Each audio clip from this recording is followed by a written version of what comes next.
Springfest is the county's Earth Day and Arbor Day celebration. We combine both of them so that we can have a much bigger event. The theme this year is Healthy Earth, Healthy People. This is just a really great event that brings together a lot of community vendors who are environmentally conscious. We have all kinds of great workshops and great vendors and educational opportunities for kids and adults, and we're here all day and even in the rain. This year is especially cool because we've added a kids physical fitness component. So the Healthy Strides Expo is here. The expo consists of a obstacle course for kids of all ages, as well as 2 fun runs. A shorter one for the younger kids and a little bit of a longer one for the older kids.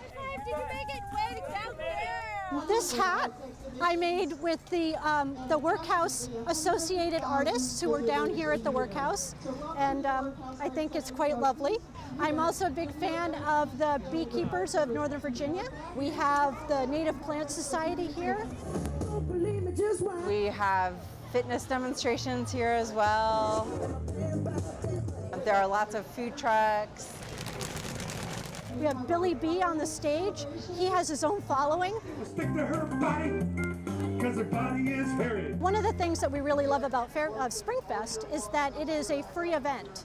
And you can't say that there are that many of those in Fairfax County, including 8 ponies for all-day pony rides for free. Just a lot of great environmental groups here talking about ways we can be cleaner, greener, and healthier in Fairfax County. Go. Come on. Almost here. Good job. Come on.